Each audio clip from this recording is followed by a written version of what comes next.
അപ്പോൾ നമ്മളെല്ലായിടത്തും ചെയ്യുന്നത് പോലെ നമ്മളും അങ്ങനെ ചെയ്തു. നമ്മൾ ആദ്യം പോലീസ് സ്റ്റേഷനിൽ കൊണ്ടുപോയിട്ട് പിന്നെ നമ്മളെ വേറെ ജയിലിലോട്ട് കൊണ്ടുപോകും. അത് നമ്മളെവിടെ പോയെന്ന് നമുക്കറിയത്തില്ല. കുറേ ജയിലുണ്ട്. അപ്പോൾ ഏത് ജയിലിലാണെന്ന് അവർ കണ്ടുപിടിക്കാനായിട്ട് എത്ര സമയം എടുത്തെന്നറിയാം. ഇങ്ങനെ ഓരോ നിമിഷം ചെല്ലുന്നവരും നമ്മളിങ്ങനെ ടൈറ്റായി വരും. ഭയങ്കര നിയമം ഒക്കെ നോക്കുന്ന ഒരു സ്ഥലത്ത് നമുക്ക് ആരുണ്ട്, നമുക്ക് ആരുമില്ല, നമ്മൾ എവിടെയാണെന്ന് പോലും അവിടെ ഉള്ളവർക്ക് അറിയത്തില്ല. പെട്ടെന്ന് വിട്ടോ നമുക്ക് ഭയങ്കര വിഷയമാകും. അതുകൊണ്ട് നമുക്ക് ഇവിടുന്ന് പോകണമെന്ന് പറയും. അവിടെ നമുക്ക് അറിയുന്നില്ല, അവിടെ വിളിക്കുന്നപ്പോൾ കൊതറാനോ ഒന്നും പറ്റില്ല. എല്ലാവരും സൈലൻ്റായിട്ട് നിൽക്കുകയാണ്. ഇവരുടെ ഇടയ്ക്ക് കൂടിയാണ് നമ്മളെ കൊണ്ടുപോകുന്നത്. നമുക്കറിയില്ല എന്തിനാണ് നമ്മളെ കൊണ്ടുപോകുന്നതെന്നുള്ളത്. മനസ്സിലായി?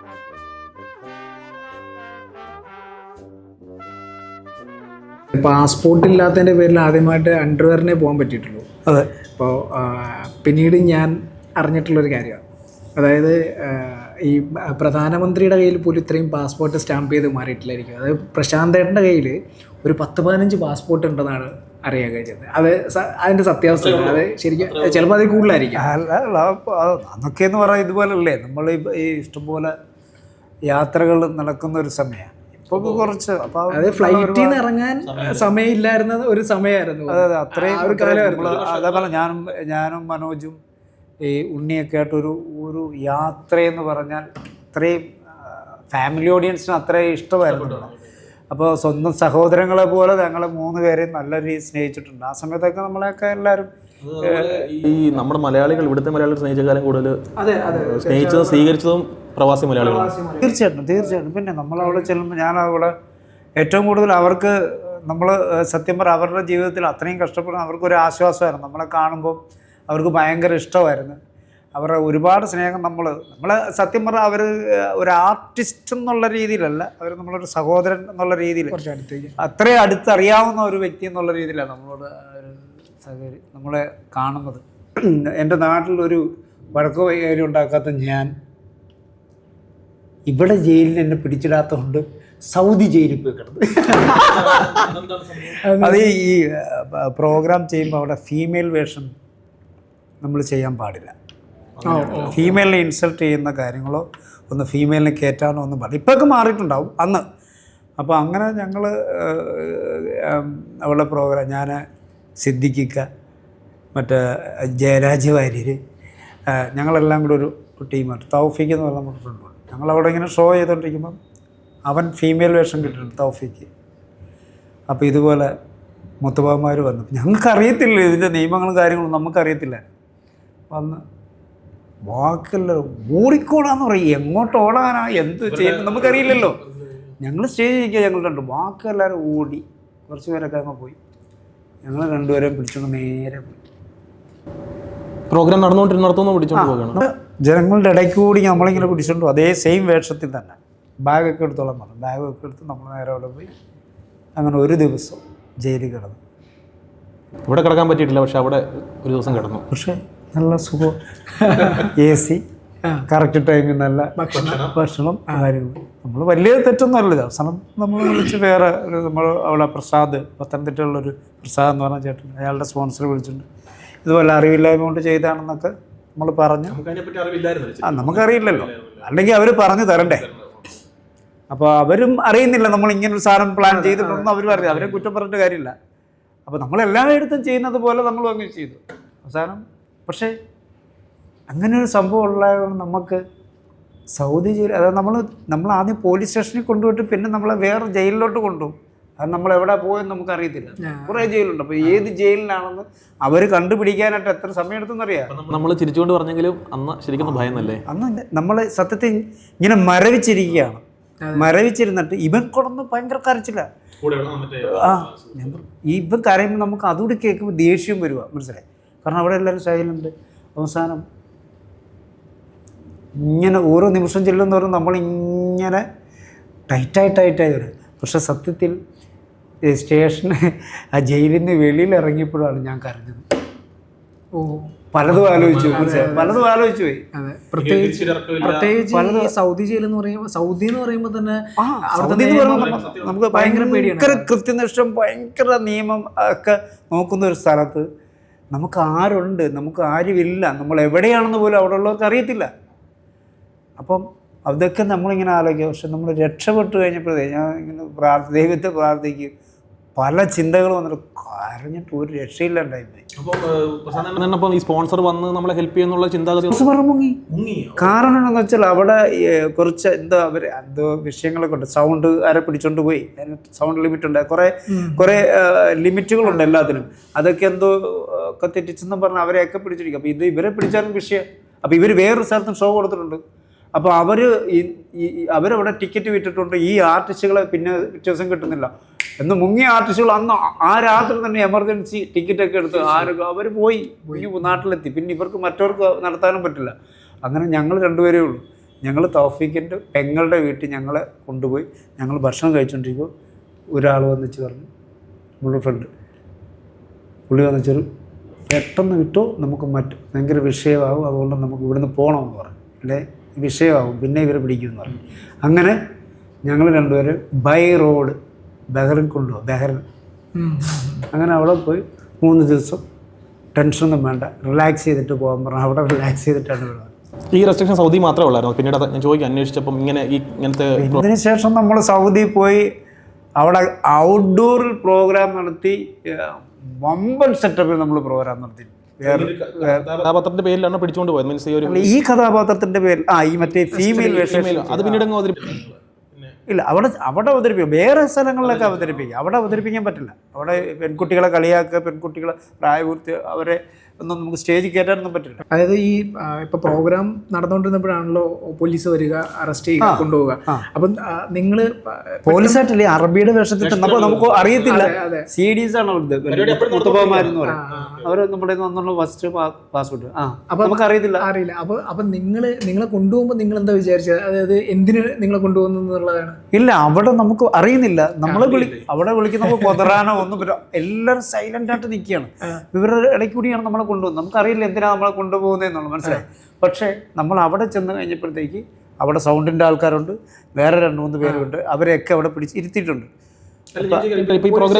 പോലീസ് സ്റ്റേഷനിൽ നേരത്തെ സൗണ്ട് ആൾക്കാരെ പിടിച്ചോണ്ട് പോയായിരുന്നു. ചെതറി ഓടിയ കുറെ പേരില്ലേ, ഈ ഒരു വന്നപ്പോഴത്തെ ചെതറി ഓടിയല്ലോ കുറെ പേര്. അതിലുണ്ട് ഈ സൗണ്ടുകാരൊക്കെ ഉണ്ട് പിടിച്ചു. അല്ലല്ല, ആദ്യം സൗണ്ട് അവിടെ ലിമിറ്റ് ചെക്ക് ചെയ്ത് തുടങ്ങിയ സമയത്ത് സൗണ്ടിന്റെ ആൾക്കാരെ പിടിച്ചോണ്ട് പോയായിരുന്നു. അപ്പോൾ ഓൾറെഡി കൊണ്ടുപോയി. അപ്പോൾ അതിനകത്ത് പിന്നെ ആ സമയത്ത് ഇവിടെ അഡ്ജസ്റ്റ് ചെയ്ത് 2-3 പേര് വർക്ക് ചെയ്തുകൊണ്ടിരിക്കുകയാണ്. സൗണ്ട് കുറച്ച് ഒക്കെ അവർ അഡ്ജസ്റ്റ് ചെയ്ത് വർക്ക് ചെയ്തിട്ട് പരിപാടി നടക്കട്ടെ, ആൾക്കാർക്ക് ബുദ്ധിമുട്ടില്ലാതെ പരിപാടി നടക്കട്ടെ എന്ന് പറഞ്ഞിട്ട് ചെയ്തിട്ട് അപ്പോഴാണ് കയറി വന്ന് നോക്കും. അവർ ഇതെന്താണെന്ന് അന്വേഷിക്കാൻ വന്നപ്പം നല്ല ഇതായിട്ട് അവിടെ നിൽപ്പുണ്ട്, കളറായിട്ട് ഒരാണ് പെണ്ണായിട്ടൊക്കെ വരിക. ഇത് കൊള്ളാലോ. അങ്ങനെ വിളിച്ചപ്പോൾ തന്നെ പോയി, കൂടെ പോയേ പറ്റത്തുള്ളൂ. അവർ നേരെ പാസ്പോർട്ട് എല്ലാം വിളിച്ച് 2നെ വിളിച്ച് വരാൻ പറഞ്ഞു. ഞാൻ എൻ്റെ ദൈവമേ, എൻ്റെ മോളെ കല്യാണം കഴിക്കാൻ നീ കഴിവ് തോന്നിക്കണേന്നും പറഞ്ഞ് പ്രാർത്ഥിക്കും. ഈ കൂപ്പ് വയ്ക്കാത്ത വന്ന് പിടിച്ചോണ്ടിരിക്കുന്നു. ഇതാരാ അങ്ങനെ അങ്ങനെ ഇത് അറബി, നമ്മൾ അറബിയിലുള്ള പ്രാർത്ഥന. അങ്ങനെ നേരെ കൊണ്ടുപോയി. അപ്പോൾ നേരെ ബാഗ് എടുക്കണം, എടുത്തേക്കാം എന്ന് പറഞ്ഞ് ഞങ്ങൾ പോയി. അവിടെ ചെന്നപ്പോൾ ഇവിടെ കുറേ പേര് അവിടെ ഇരിപ്പുണ്ട്. നേരത്തെ അവർ പറയുന്നു, നിങ്ങൾക്കൊന്നൊരു കുഴപ്പമില്ല, നിങ്ങളൊക്കെ വിസിറ്റേഴ്സില്ല, ഞങ്ങളൊക്കെ ഇവിടെ ജോലി ചെയ്യുന്നവരെ, ഞങ്ങൾക്ക് ഇതൊന്നും ചെയ്യാൻ പാടില്ല, നിങ്ങൾക്ക് ഇതൊന്നും തെറ്റിക്കാൻ പാടില്ല. അത് പക്ഷേ അപ്പോഴാണ് അവർ പറഞ്ഞത്, ഞങ്ങളെ പിടിക്കുന്നത് എന്തിനാണെന്ന് ചോദിച്ചപ്പോഴത്തേക്ക് പറഞ്ഞു, അതേ ഫീമെയിൽ, ഈ പുള്ളി ഫീമെയിൽ ചെയ്തില്ലേ, അതൊന്നും ഇവിടെ പറ്റത്തില്ല. അപ്പോഴാണ് ഇത് അത്ര വലിയ കുറ്റമാണ് എന്ന് നമുക്കറിയുന്നത്. ഫീമെയിലിന് നമ്മൾ ഈ പെണ്ണുങ്ങളെ കളിയാക്കുന്ന യാതൊരു പരിപാടിയും അവിടെ പറ്റില്ല. അപ്പോൾ ചെന്നപ്പോഴത്തെ പിന്നെ തന്നെയല്ല, തൗഫീഖിനെ കൊണ്ടുപോയിട്ട് പ്രത്യേകിച്ച് ഫോട്ടോ ഒക്കെ എടുക്കുന്നത്. എന്നെ ഫോട്ടോ ഒന്നും എടുത്തില്ല, കാരണം ഞാൻ വേറെ ആളുടെ വേഷത്തിൽ തന്നെയാണ്. ഫോട്ടോ എടുത്ത് അത് മഗസിനകത്ത് പിൻ ചെയ്യും. അപ്പോൾ ഇത് വന്ന് നോക്കി ഈ കുറേ കഴിയുമ്പോൾ കുറേ ഈ SI-മാർ വരുമ്പോഴത്തേക്കും നോക്കുമ്പോഴത്തേക്ക് ഇങ്ങനെ നോക്കും, പെട്ടെന്ന് ഇവനെ ഒരു നോട്ടം നോക്കി ഫീമെയിൽ ഒരടി. എന്താ പരിപാടി വരും, മനസ്സിലായി. അപ്പോൾ പോലീസ് സ്റ്റേഷൻ ഇവിടുത്തെ പോലെ തന്നെ അടി പതിവാണ്, നടയടിയുണ്ട്. ഈ നിങ്ങളെ പോലീസ് സ്റ്റേഷനിൽ ഈ നമ്മുടെ ഈ സെയിം കോസ്റ്റ്യൂം, അതായത് സ്കിറ്റ് അവതരിപ്പിച്ചുകൊണ്ടിരുന്ന കോസ്റ്റ്യൂമിൽ തന്നെയാണോ നമ്മൾ വണ്ടിയെ കൊണ്ടുപോകും? ആ കോസ്റ്റ്യൂമിലാണ്, പക്ഷെ ബാഗൊക്കെ എടുത്തോളാൻ പറഞ്ഞു. നമ്മുടെ നമ്മുടെ പാസ്പോർട്ടും അവർ വാങ്ങിച്ചു വെച്ചു. പിന്നെ നമ്മളിതുമായിട്ടില്ല, അവിടെ ചെന്ന് പറഞ്ഞാൽ നമ്മളുടെ പാൻറ്റും ഷർട്ടും ഒഴിച്ച് ബാക്കി ഈ ബാഗും ബെൽറ്റും ഈ കോസ്റ്റ്യൂമും എല്ലാം ഈ ബാഗിനകത്താക്കി അവളെ പിടിച്ച് പാക്ക് ചെയ്ത് വയ്ക്കും. നമുക്ക് ധരിക്കാനുള്ള ഡ്രസ്സ് അതിൽ നിന്ന് എടുക്കാം. നമ്മൾ ധരിക്കാനുള്ളത് നമ്മൾ പാൻറ്റ് ഷർട്ട് നോർമൽ ഡ്രസ്സ് എടുത്തിടുക. ബെൽറ്റൊന്നും ഉപയോഗിക്കാൻ പാടില്ല. അപ്പോൾ ഈ കഥാപാത്രമായിട്ടാണ് പോയത് വണ്ടിയിൽ? ആ അതങ്ങനെ ഉണ്ട്. നമ്മൾ കഥാപാത്രത്തിന്റെ രൂപം എങ്ങനെയായിരുന്നു? ഒരാൾ പെൺവേഷം, ഒരാൾ പെൺവേഷം, ഞാൻ ജുബയും മുണ്ടും ഒക്കെ ഉണ്ടായിരുന്നു. അല്ല ചുരിദാർ ഇട്ടിട്ട് ഇന്ത്യൻ ലേഡി. Indian lady. അങ്ങനെ ഒന്ന് ക്യാരക്ടറായിട്ട് തന്നെ പോകാൻ പറ്റിയൊന്ന്. പിന്നെ അതാണ് പോലീസ് സ്റ്റേഷനിൽ. ഇപ്പൊ അവിടെ നിയമങ്ങളൊക്കെ മാറി. ഇപ്പൊ ഒരുപാട് എന്റർടൈൻമെന്റ്സ് ലിബറലായി. എന്നാലും നമുക്ക് അന്നത്തെ ആ നിയമത്തിന്റെ ആ കാഠിന്യവും കൂടി നമുക്ക് അനുഭവിക്കാൻ പറ്റിയെന്നുള്ളതാണ്. അതെ അതെ, അതൊരു അനുഭവമാണല്ലോ. തീർച്ചയായും ഇപ്പൊ ചിരിച്ചു പറയാം. അല്ല ഇപ്പൊ അത് ഇപ്പൊ നമുക്കത് നമ്മള് കണ്ടിട്ടുണ്ടോ എന്ന് വെച്ചാൽ ഇപ്പൊ സൗദി കണ്ടിട്ടുള്ള ആർട്ടിസ്റ്റുകളുണ്ട്, പക്ഷെ സൗദി ജയിൽ കണ്ടിട്ടുള്ളവരുണ്ട്. അതാണ് ജയിൽ കാണണമെങ്കിൽ നമുക്കിപ്പോ അവിടെ പോയി ഇടിവെക്കണ്ടേ? അതാ മറ്റേ മാൻഡ്രേക്കിനകത്ത് ജഗതി ചേട്ടൻ കാണിക്കുന്ന നമുക്ക് അറസ്റ്റ് ചെയ്യണം എന്നും പറഞ്ഞ് പോയി ചെയ്യണം. അല്ല ഇത് ഇപ്പം ഞാൻ നേരത്തെ ചോദിച്ചത് തന്നെ, ഇപ്പം ഇത്രയും പാസ്പോർട്ട് സ്റ്റാമ്പ് ചെയ്തെടുത്തല്ലോ. അപ്പം അതിൽ ഏതൊക്കെ രാജ്യം കണ്ടു എന്നുള്ളതൊരു ചോദ്യം, ഏതൊക്കെ രാജ്യത്തിൻ്റെ ജയില് കണ്ടു. അപ്പോൾ ശരിക്കും വേറെ ഏതൊക്കെ രാജ്യങ്ങളിൽ, അതായത് ഇപ്പോൾ പറയാനാണെങ്കിൽ ഇപ്പോൾ പ്രശാന്തേട്ടൻ ചെറുപ്പത്തിൽ ആഗ്രഹിച്ച രാജ്യങ്ങളുണ്ടാവുമല്ലോ. അപ്പം നമുക്കിപ്പോൾ ഒരു സ്വിറ്റ്സർലാൻഡിൽ പോകണം അല്ലെങ്കിൽ അങ്ങനെ പോകണമെന്നൊക്കെ ആഗ്രഹം ഉണ്ടായിരിക്കും. അതുപോലെ ആഗ്രഹിച്ച രാജ്യങ്ങളിൽ പോയപ്പോൾ എന്താണ് തോന്നിയത്? അല്ലെങ്കിൽ ഒരാഗ്രഹവും ഇല്ലാത്ത സമയത്താണ് നമ്മൾ ഇവിടെയൊക്കെ പോകുന്നത്. പക്ഷെ ഞാൻ പറയാം, ആഗ്രഹിച്ചിരുന്ന നമുക്ക് ചിലപ്പോൾ കിട്ടിയെന്ന് വരത്തില്ലായിരുന്നു. ആഗ്രഹിക്കാതെ നമ്മൾ ഓരോ സ്ഥലത്ത് ചെല്ലുമ്പോഴത്തേക്കാണ് നമ്മൾ ഇതിനെക്കുറിച്ച് പറയുകയും കാര്യങ്ങളൊക്കെ ചെയ്യുമ്പോഴത്തേക്ക് നമ്മൾ കൊച്ചിനെ അങ്ങനെ കേട്ടിട്ടുണ്ട്, കൂട്ടുകാർ പറഞ്ഞു, അവരവരൊക്കെ പറഞ്ഞ് നമ്മൾ കേട്ടിട്ടുണ്ട്. പക്ഷേ നമ്മളവിടെ നിൽക്കുന്നെന്ന് നമുക്ക് പിന്നെ ഇതുകൊണ്ടുള്ള ഗുണം എന്ന് പറഞ്ഞാൽ, ഇപ്പോൾ സത്യം പറയാം, നമ്മളുടെ അവിടെ നിന്ന് കഷ്ടപ്പെട്ട് വിദ്യാഭ്യാസത്തിലാണെങ്കിലും കഷ്ടപ്പെട്ട് നമ്മൾ ഉദ്ദേശിക്കാത്തതിനേക്കാൾ അപാര റേഞ്ചിൽ ജീവിക്കുന്ന നമ്മുടെ സുഹൃത്തുക്കളുണ്ട്. അവർക്ക് ചിലപ്പോൾ നാട്ടിൽ അവർ ഇപ്പോൾ അവൻ ഓസ്ട്രേലിയയിലാണ്, അവൻ ഓസ്ട്രേലിയയിൽ താമസിക്കണം എന്ന് പറയും. അവൻ അവിടെ ആരാന്ന് ഇവർക്ക് അറിയത്തില്ലായിരിക്കും. മനസ്സിലായി? ഞാൻ എൻ്റെ ഒരു കൂട്ടുകാരനെ കാണാൻ പോകുന്ന ഈ ഗൾഫിൽ പോയിട്ട് 7 ഗേറ്റ് കടന്ന് വേണം അവനെ കാണാൻ നമുക്ക്. അവൻ അത്രയും ഹൈ ആയിട്ടുള്ളൊരു പൊസിഷനിരിക്കുന്ന, അത്രയും സെക്യൂരിറ്റി സിസ്റ്റം അവനെ കൊടുത്തിട്ടുണ്ട്.